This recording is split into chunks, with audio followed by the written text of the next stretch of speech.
Vladimir Putin का सीधा सा डिमांड है कि रूस ये यूक्रेन और नाटो लिखित दे कि वो कभी भी यूक्रेन को नाटो में शामिल नहीं करेंगे।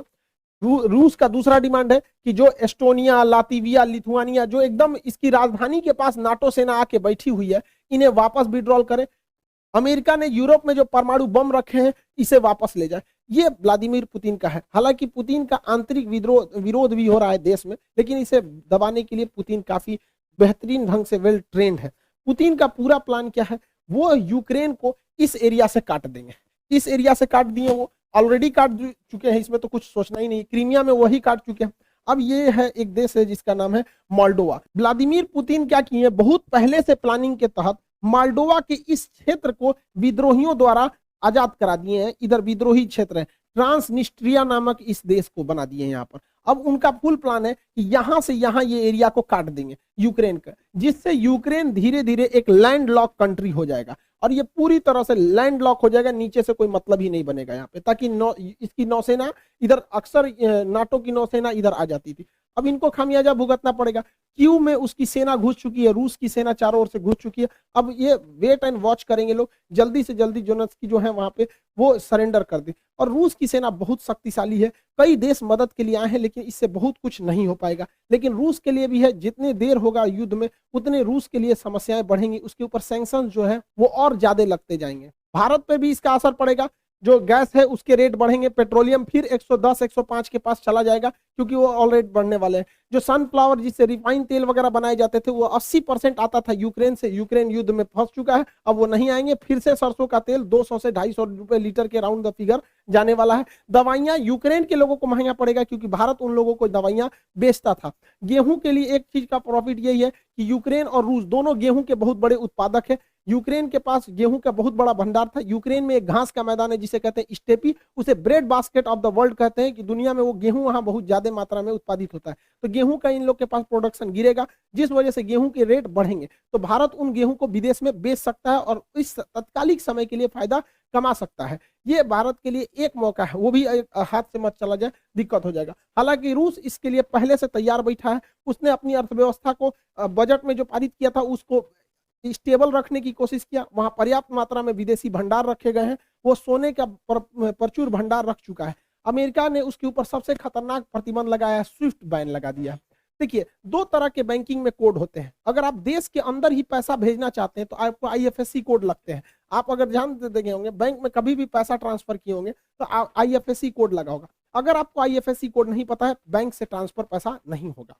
लेकिन ये आईएफएससी कोड किसी देश के अंदर ही होता है। हमें बिहार, यूपी, मध्य प्रदेश, तमिलनाडु कहीं भेजना है, लेकिन अगर हमें यहां से पैसा अमेरिका भेजना है तो उस समय आईएफएससी कोड काम नहीं करेगा, उस समय स्विफ्ट कोड काम करेगा। जितने लोग ऑनलाइन ट्रेडिंग करते होंगे, विदेश से सामान बेचते होंगे, आता होगा, उन लोग को पैसे के लिए आईएफएससी कोड नहीं बल्कि स्विफ्ट कोड की जरूरत पड़ती होगी। अमेरिका ने यूरोपीय देशों के दबाव में आकर रूस को क्या किया, स्विफ्ट कोड से हटा दिया। अब रूस का स्विफ्ट कोड ही काम नहीं कर रहा है। रूस में इंटरनल व्यापार तो होगा, लेकिन बाहरी व्यापार पर बैन लग जाएगा। हालांकि रूस चाहे तो रूबल में इसका व्यापार कर सकता है इजीली। रूस की अर्थव्यवस्था पर इसका प्रभाव पड़ेगा, लेकिन इसके लिए भी अमेरिका ही जिम्मेदार है। उसने रूस को इतना ना प्रतिबंधों से झोंक दिया था, इतना झोंक दिया था कि रूस अब एकदम उब गया था। कहा जाता है किसी को इतना न डराओ कि उसके दिल से डर खत्म हो जाए। भारत के लिए समस्या है कि हमें बैलेंस लेके चलना है, ना हमें अमेरिका की ओर झुकना है, ना हमें रूस की ओर झुकना है। हमें दोनों से जरूरत है और दोनों से सावधान रहने की जरूरत है। हालांकि क्वाड ग्रुप में भारत ने अमेरिका का साथ नहीं दिया, एक न्यूट्रल स्टैंड को अपनाया है।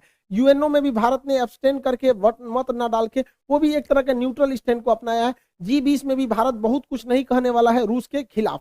हमें बैलेंस लेके चलना है, अमेरिका के कहने पे हम लोग को नहीं आना है, क्योंकि अगर हम अमेरिका के कहने पे चले आएंगे तो रूस चाइना के फेवर में चला जाएगा, क्योंकि वो भी देखेगा कि भैया आप अमेरिका के गुण गा रहे हो तो वो किसके गुण गाने लगेगा, चाइना का। और ये चाइना यही चाह ही रहा है, क्योंकि उधर यूक्रेन को कब्जा कर लेगा, यूक्रेन ले गया रूस, अब ताइवान लेके चला जाएगा चाइना, इसके बाद स्प्रेटले द्वीप लेगा, इसके बाद पैरासेल आइलैंड लेगा। ये चाइना के लिए प्लस पॉइंट होगा। अतः चाइना को रोकने के लिए हमें रूस के साथ रखना जरूरी है, साथ साथ अमेरिका का भी साथ देके चलना जरूरी है। तो हमें काफी मतलब बीच बचाव लेकर चलना चाहिए। सबका कारण है नाटो और अमेरिका के चक्कर में पूरी दुनिया आज सफर कर रही है। हमारे देश का सेंसेक्स नीचे गिर गया, 10 लाख करोड़ रुपए जो हमारे सेंसेक्स है, 5% सेंसेक्स नीचे चला गया हमारा शेयर मार्केट, यानी लगभग 2000 अंकों की गिरावट देखी गई है।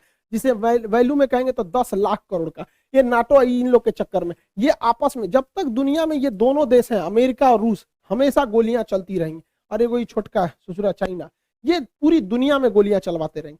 हम लोग को न्यूट्रल बैलेंस लेके चलना है, लेकिन हमें यह नहीं भूलना चाहिए कि अमेरिका से दोस्ती, दुश्मनी तो खतरनाक होती है, दोस्ती और खतरनाक होती है, ये किसी के नहीं होते हैं सर। और अमेरिका के पिछले कर्मों को हमें नहीं भूलना चाहिए। याद कीजिए 1971 में जब जंग चल रही थी तो रूस हमें बचाने आया था, 40वां बेड़ा भेजा था, और यही अमेरिका है जो परमाणु बम से मारने की धमकी दिया था, अपना 7वां बेड़ा भेजा था। 1965 में जब हमारे यहाँ अकाल पड़ा था तो अमेरिका हमें सुअरों को खाने वाला गेहूं दिया था। किस मुंह से अमेरिका आज हमसे मदद मांग रहे हैं यहाँ पे भैया? जब 370 लगा था तो इसमें 7 रूस ने हमारा दिया था। यूएनओ में कश्मीर में जब जब मुद्दा आया था तो यूएनओ कहता था कि वहां के लोगों से पूछिए क्या होगा, तो रूस वहीं पे रोक लगाता था। हम कैसे भूल सकते हैं रूस को? रूस ही हमें सबसे ज्यादा हथियार दिया। आज भी भारत में 80% हथियार रूस से ही आ जाते हैं, हम इसको नहीं भुला सकते हैं। 1998 में जब भारत ने अपना परमाणु बम परीक्षण किया था, पूरी दुनिया खिलाफ हो गई थी, रूस साथ खड़ा था। आपको याद है कि नहीं इन दोनों की जोड़ियां? इन लोगों ने परमाणु परीक्षण किया था, उसके बाद कोई हमें आंख उठाकर नहीं देख सकता था। तो उस समय भी रूस की बात हम लोग को याद रहना चाहिए। 1999 में जब कारगिल की लड़ाई हुई थी तो अमेरिका ने अटल बिहारी वाजपेयी से कहा था कि हम परमाणु बम मार देंगे भारत के ऊपर। तो अटल बिहारी वाजपेयी ने कहा था कि हम आधा हिंदुस्तान खोने के लिए तैयार हैं, लेकिन हम वचन देते हैं कि सुबह का सूरज पाकिस्तान नहीं देख पाएगा। तो पाकिस्तान, अमेरिका अपना परमाणु बम लेके भागा था। याद कीजिए अभिनंदन की जी का फाइटर पायलट जो थे, इनके ऊपर जहाज से जो स्ट्राइक किया गया था, वो जहाज भी पाकिस्तान को अमेरिका ने दिया था, F-16 जहाज। आज भी हमारी जरूरत रूस ही पूरा करता है। S-400 के दम पर हम चाइना को चैलेंज करते हैं, किसने दिया? रूस ने दिया। विक्रमादित्य किसने दिया? रूस ने दिया। 1991 में हम लोग जब अंतरिक्ष में क्रायोनिक इंजन की जरूरत थी, रूस अपने 8 क्रायोनिक इंजन दे रहा था, अमेरिका ने उस पर प्रतिबंध लगा दिया, जिस वजह से हमारा परमाणु कार्यक्रम, अंतरिक्ष कार्यक्रम लगभग 20 साल पीछे चला गया। यहाँ पर आज भी चंद्रयान में अमेरिका के जगह पे रूस हमारी मदद कर रहा है। तो रूस हमेशा से हम लोग के साथ रहा है। आज देखिए परमाणु पनडुब्बी, चाहे चक्र हो, नेपरा हो, अरिहंत हो, इसमें रूस हमारी मदद कर रहा है। AK-203 राइफल की फैक्ट्री हो, रूस मदद कर रहा है। चाहे सुखोई जहाज जो हमारी वायुसेना का रीढ़ है, रूस ने हमें दिया है। ब्रह्मोस जहाज, दुनिया का सबसे खतरनाक सुपरसोनिक क्रूज जहाज, मिसाइल है जिससे चाइना डरता है, किसने दिया है? रूस ने दिया है। तो हमें बैलेंस लेके चलना है। कहीं ना कहीं सेना में रूस मदद करेगा, लेकिन अमेरिका से हम लोग को भी संबंध बना के रखना है। चाइना को जब कंट्रोल करने की बारी आएगी तो रूस नहीं सुनेगा, तब हमें अमेरिका को लाना पड़ेगा। इस दुविधा में हम लोग हैं कि अमेरिका का साथ दें कि रूस का साथ दें। इसके लिए सबसे अच्छा रास्ता क्या होता है समझिए।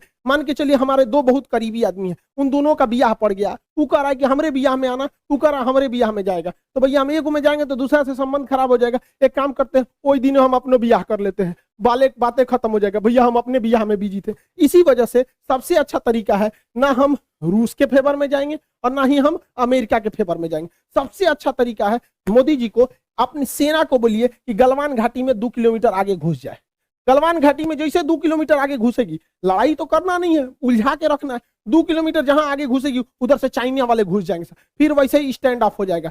2-3 महीना चलेगा, अमेरिका कहेगा हे बोलना रे रूस को, हम कुछ करे, हम तो खुदे लड़ रहे हैं चाइना से यहाँ पे, तो हमला दोनों शांत के शांत रहेगा। और इससे एक और फायदा होगा, चाइना इधर उलझा रहेगा तो ताइवान पे हमला नहीं करेगा, नहीं तो इससे यही भी बहाने निपटा देगा ताइवान को। आपको क्या लगता है, भारत को इधर उलझा देना चाहिए कि नहीं देना चाहिए? वरना आप मना करेंगे तो कोई ना कोई देश इस तरह से आपको कहेगा कि भैया हमारा साथ दो। उससे अच्छा हम खुद उलझे हुए हैं, बातें खत्म।